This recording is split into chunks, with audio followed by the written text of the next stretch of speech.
good evening. Hi, ladies. How you doing? I hope you have all had a good day, and let's see who joins us. But we're going to be talking about our inner mean critic girl. You know, that one that we sometimes call the inner mean girl, the inner mean bitch, the gremlin, that one. That one. We all recognize her because she shows up in various guises.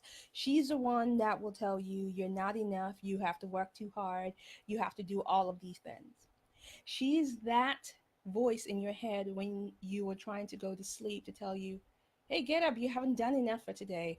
Oh my God, you know what? Samantha, Joanne, Jackie, and Joaquin has all done X, Y, and Z more than you. Look at them on Facebook, all over social media, on your Instagram. Oh, look, they're living your best life, and you just suck like a bad penny.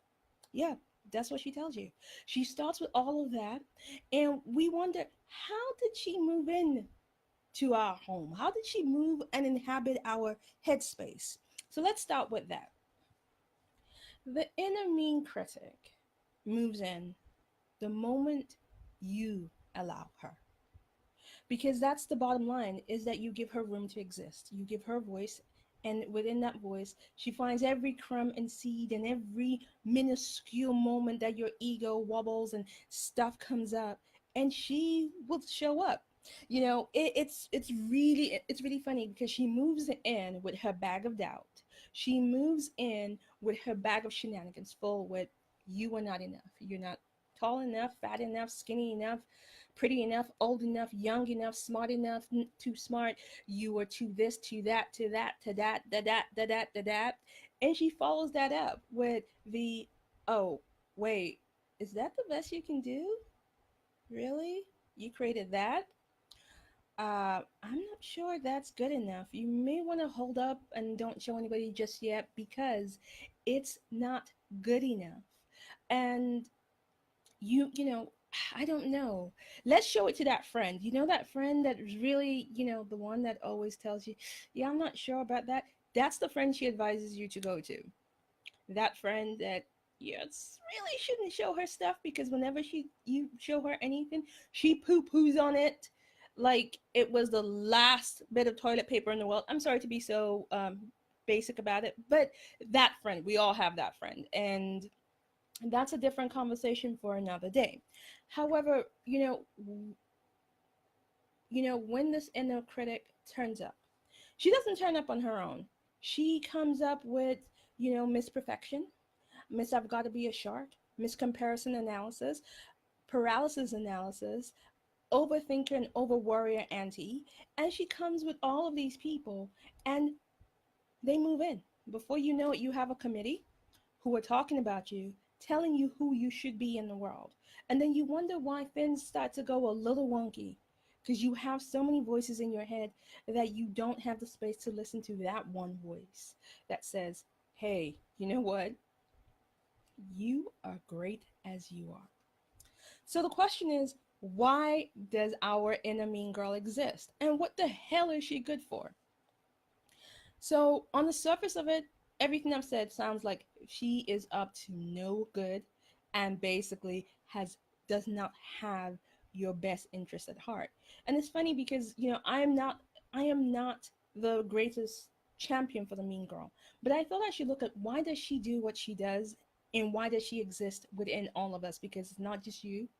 My inner mean girl, she's alive and well, and kicking and screaming, and sometimes I have to duct tape her to the back of the wall, because that's what you have to do. Sometimes you have to duct tape her to the back of the wall and just tell her to be quiet. Why does she exist? So the thing about the inner mean girl and her committee, from the anti I gotta work too much, the miss I need to be nice because if I'm not nice nobody will love me, with the anti over worry, and the other ones that come in and sneak in through the back door, which is the perfectionist, the comparison analysis, and overthinking paralysis analysis, is that they do this out of love. They believe that this is love because they believe that they are protecting you from rejection. They're protecting you from getting hurt. They're protecting you from going into the big bad world and for you to be told by somebody else you are not right, or you're not good enough at this, or you'll be rejected. And they are doing this for this reason. So she shows up and she does all of this and she gets a little out of control. And it's like, an overprotective mama bear. That's what it is. It's an overprotective mama bear who is basically on full overdrive and not realizing that what she is doing is suffocating you one stage at a time. She is sucking the life out of you. And she doesn't realize this because that's not what she's there for. She's not checking in to go, did I give the right advice? No, she's just like, I need to give you this advice because, the world's really scary out there and I need to protect you because, you're fragile and it's my job to keep you all safe. That's why she exists. And that's why she shows up.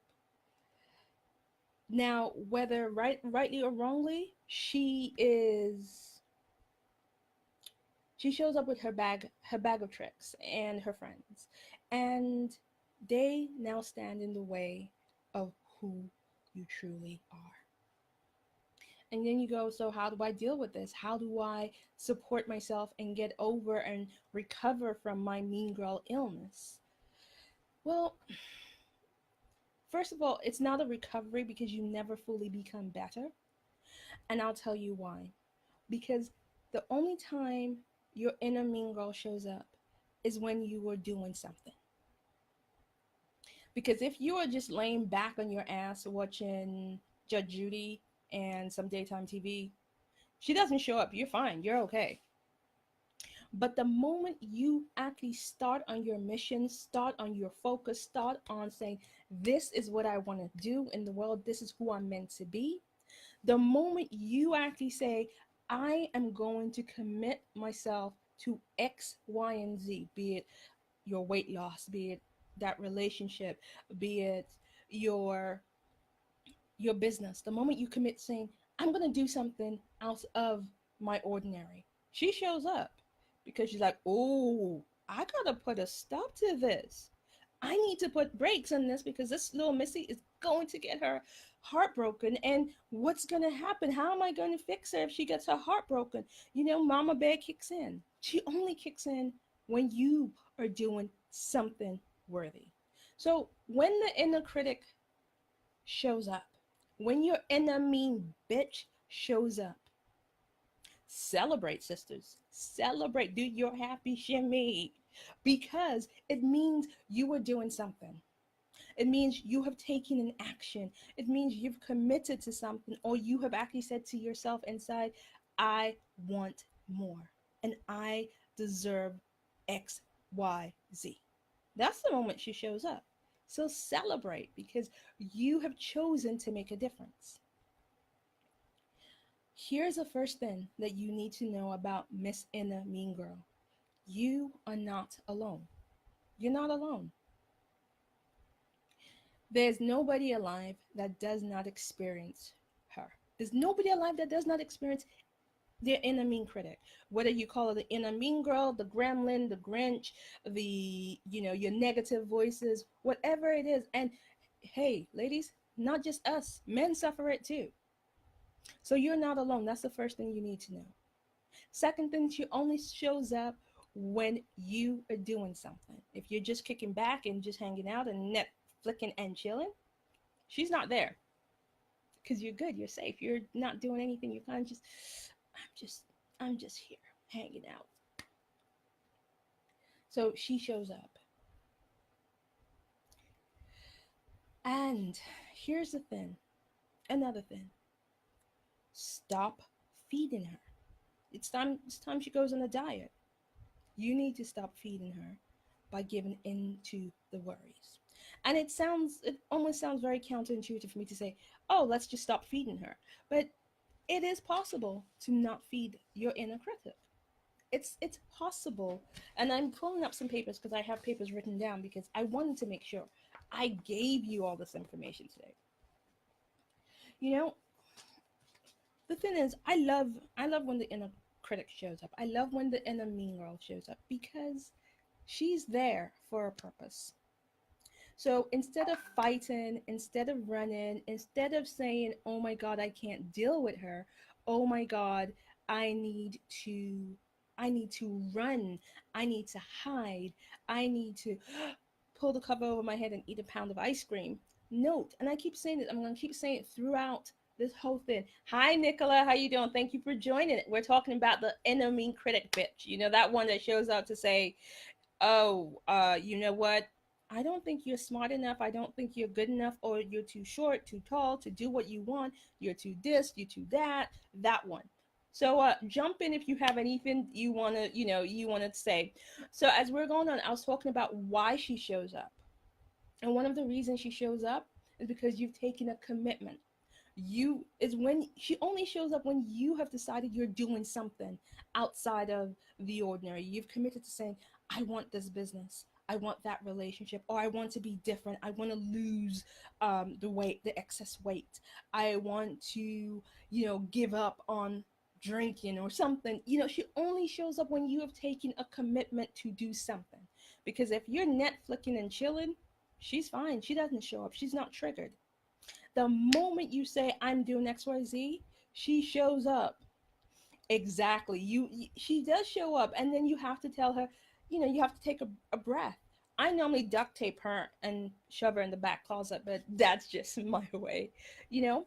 And so, sometimes it's easier to kind of run from her and fuss and scream and da da da da da. And then you find that you're going in circles. And when you're doing that, what you're invariably doing is feeding her. Oh, she's very well fed. She's very well fed on all our fears. She's very well fed on all our ego kickoff and screaming. She's very well fed on our hesitation and our indecision and our indecisiveness, but most especially, she's fed on our fears. She is not just, she's well fed on our fears. The moment you actually take a deep breath in and go, yeah, she's right, I am not good enough. The moment you are in agreement with her, you are feeding her. You were feeding her, and you were keeping her going. And Nicola, as I was saying, and if you scroll back and catch it, you see where I said that when she moves in, she comes in with her friends and her baggages and everything. She comes in with anxiety in terms of, I'm going to overthink everything and over worry. I'm going to. Then she comes in with analysis paralysis.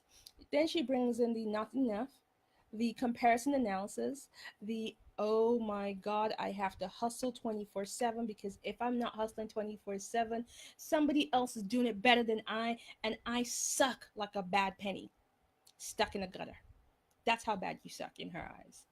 And you know what? And I keep saying this now, I keep rounding this back and coming back to say she does this out of love. In her twisted, warped mind, she believes that she's loving you by protecting you from the outside world, that she wants you to be perfect before you show anything, because you know what, if you're not perfect, people will laugh, so what?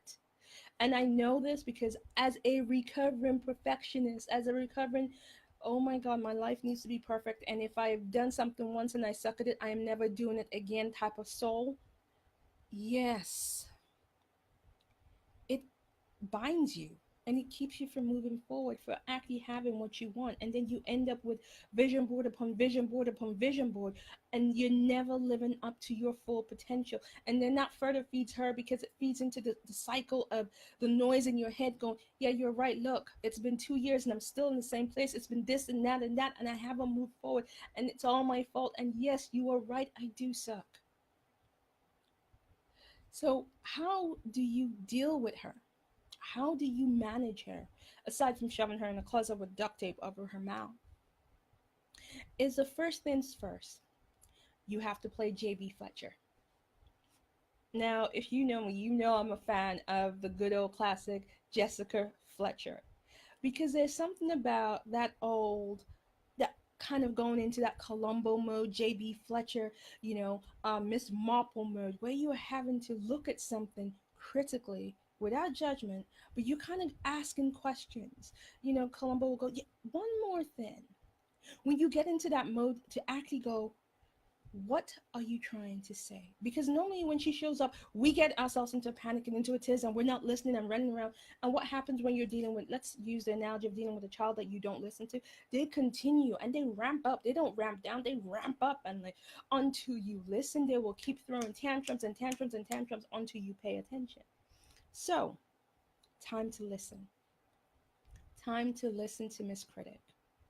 Time to get on board and just listen. This is not about taking it in, but listen critically from the detective perspective and understand what she's trying to say. So, is she saying that what you've created could be better or needs to be tweaked?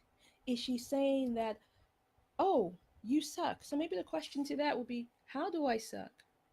Or if she's throwing up the comparison analysis, well, what is their story? I'm seeing their Facebook story, I'm seeing their Instagram best life. Do I know what their backstory is? You know, and to use the colloquialism of slay your own lane is about knowing that if she's throwing the, look over there, they're doing better, look over here, oh my God, and go, well, but I know my worth. I know what I am doing, and I'm very clear about what I'm doing, and I'm very clear about what I'm creating. So, hey, it's okay. So, when you listen to her and take on board what she's saying, not embody it, but take on board as in you hear her, make her feel listened to. Remember, you can listen to somebody without having to agree with them. And so, when you listen to her, she will quiet down. Okay, she's heard me, so I don't need to say this too many times. She's already heard me. And so when you listen to her in that respect, then you know what she's saying. Because then you're not in that space of the cycle of running round and round and round and not listen. And putting yourself in that phase where you feel like you need to react. Now you're responding, not reacting. You're not reactive, you're responding. So you're not putting out fires, you're dealing with the situation. That's the first way to deal with her. The second way to deal with her is look at the bag she's bringing in and go, thanks, but well stuck up. I don't want it. It sounds really crazy, but just no, not today. And while you're at it, not tomorrow. I don't want it. And this is very important because you can't do this one alone. Remember, okay, for those of you who aren't live, I said something in the very beginning where the inner critic leads you to a particular friend. That friend that whenever you tell her anything, she will poo poo it. Even if you told her, President Obama was, ex President Obama was going to, take you out around the world and have you speaking on every stage in the world, and she will still find a way to poo poo on that, or whoever your biggest idol is. Or no, let's use Oprah. The anti Oprah was coming for you to take you on a world tour, and you were going to be her right hand woman. That friend that will poo poo on it. That's who your inner critic normally sends you to. Now, to deal with the bags and baggages she brings to your door, I'm going to be very real with you. You can't deal with it alone. Because I think it's Einstein says that you cannot solve a problem with the same mind that got you into the same mess. So this is where you need, exactly, Nicola, you need to shut them down. You need a particular circle of people. You need a particular set of friends. Those friends who are your super fans. Not being that they're your super fan doesn't mean that they won't tell you when you're like not your best, not your finest hour. But those friends who will champion you, those friends who look at you and in their presence, you are better in their eyes. They see who you are meant to be, not your current situation. They see you as better and more. They see the best versions of you. Those are the ones you need to call when Miss Inner Critic shows up with her people, because they're the ones that will show up and go, yeah, my girl's stocked up, you need to go. Please, bye-bye. You may leave now. And some of you know who you are for me. Some of you know who you are for me. So when I say this inner critic game, then this mean girl, I am not pervious to her. We all have her because, like I said, she only shows up whenever we are doing something worthy, whenever we are taking action. So you need a good backup crew.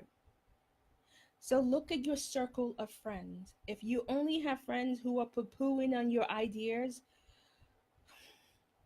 you need new friends. That's the first thing. You need new friends.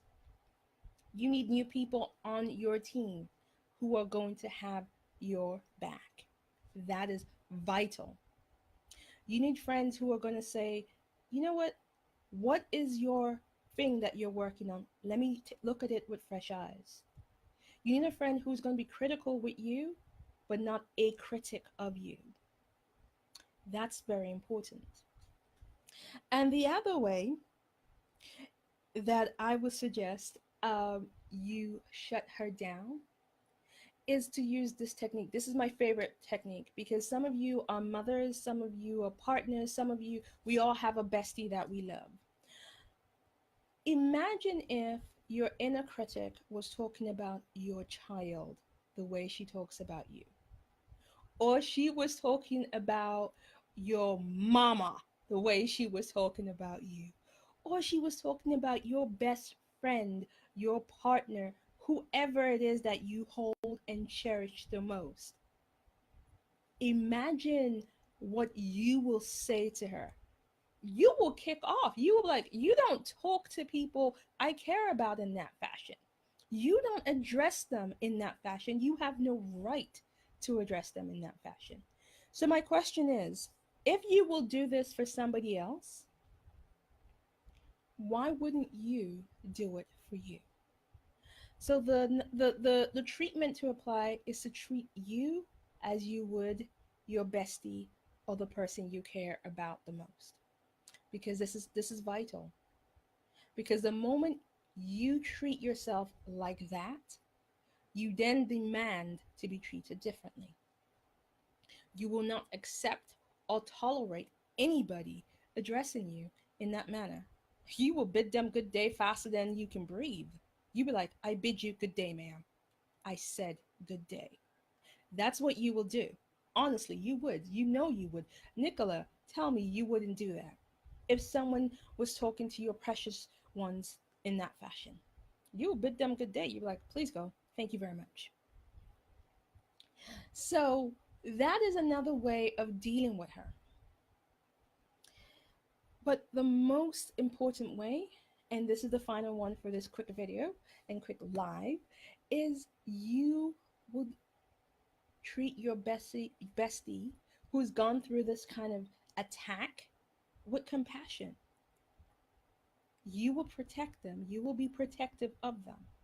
You will say to them, you know what? Don't talk to that friend again that's always, giving you bad advice. Don't listen to those voices. You will actually champion them and be compassionate and kind and gentle with them. Now is the time to do it for you. And you need to, understand that you have to do this for you. This is the only way to deal with your inner mean girl, the inner mean critic girl, the inner mean bitch, the negative voices, the gremlins, the grouches, the whatever you call them. This is how you treat them, and this is why they exist. I will be doing a series of videos throughout this week. I'll be popping them up. I'll let you know when they're going to happen. But today was this. And the reason why I want to talk about it because she had popped up recently for me and I thought about it. And I thought about if she's showing up for me, I wonder how many of you amazing ladies she's showing up for. And remember, if she's showing up for you, it means you're doing something that is worthy. It means you've taken steps. It means you are looking at the goals on your vision board and you're working to make them your reality. Now is the time to live your vision board life and start taking those steps towards it. And know that every time you conquer one level, she will still show up. She will still come up. You go up to the next level, the next goal, the next action, the next step. So it's not a I'm gonna get a mean girl inoculation and I'll be fine. I'm vaccinated and she'll never show up again.